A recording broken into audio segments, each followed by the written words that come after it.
Kiduhangayikishije. Aba baturage bo mu kagari ka Sahara mu murenge wa Busogo mu karere ka Musanze nibo bavuga ko bagorwa n'uyu mwuzi waciwe n'amazi ava mu birunga. Mu kwishakamo ibisubizo ubu bakoze urutonde rw'amabuye ari rwo banyura hejuru nubwo bavuga ko nabyo bigoranye. Abana bose tubasibyaga amashuri kubera kino kiraro. Noneho yaba ari umudamu dushaka ibibaho cyangwa ibiti tukamwambukirizaho. Waba agiye gusenga asubira mu rw'iyo amazi gamanutse. N'amabuye twe twifashishije mu buryo bwo kugira ngo tubone uko tuhambuka kubera amazi menshi afite umuvuduko amanuka hano cyagiye gitemba nawe urabibona. Hari abajya kuri Busogo, hari abava Nyabihu bambuka bakomeza ku Kiliziya, bose naho ngaha bagomba basabye ngombwa ko bafata aya mabuye bayarunda mu buryo bwo kugira ngo abantu bambuke, kuko urabona ukuntu haresha. Izo mpamvu bifashishije aya mabuye. Ubwo rero muri make ukabona ko ari abana ari natwe twabona aho twambukira, iyo yatembye ntiwabona ahantu unyura. Noneho byararangiye kuva aya mabuye yaratembye akavamo, byararangiye nta n'igare ryahanyura. Iyi nzira isa n'iyigabijwe n'uyu mwuzi w'amazi ava mu birunga yabihuzaga n'uduce turimo akarere ka Nyabihu ndetse n'ahandi. Iyi nzira isa n'iyigabijwe n'uyu mwuzi w'amazi ava mu birunga yabihuzaga n'utundi duce turimo n'akarere ka Nyabihu.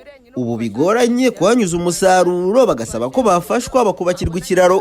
Ariko tubonye ubufasha mukatuvugira tukabona ikiraro cy'aha ngaha byadufasha. Bifuza ko bagikora mu buryo kugira ngo abaturage bazaje barabona ukuntu bahambukana. Ubona nk'abana bari kwambuka bagiye ku ishuri, basi bagiye n'ahandi gusura inshuti n'abavana mu miryango zabo, ntago bahaca amazi bari gutemba.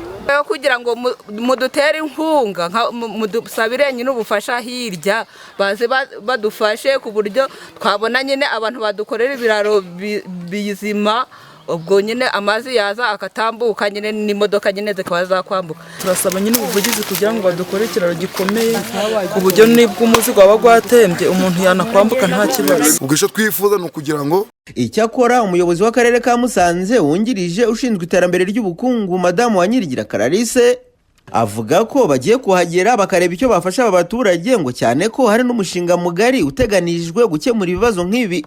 Twareba aho ngaho niba wenda nta kiraro gihari, bakaba wenda habonetse wenda ikiraro navuga kidakomeye cyane, wenda twavuga ngo kirarambye mu buryo burambye, kubera ko kumva umushinga uzatangira uriya mwaka utaha, ariko navuga ko byose biri mu nyigo y'umushinga. Twazahagera tukareba ko bimeze bakaba bafasha.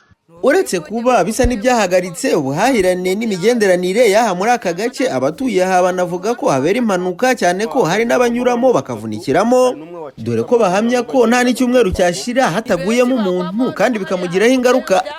hari n'uwaguyemo nimugoroba n'uri ku kirago wavunitse akaguru. Bizimana, Isango Star, Busogo mu karere ka Musanze. Benshi bagwamo n'ubu hariya hari umubyeyi uryamye.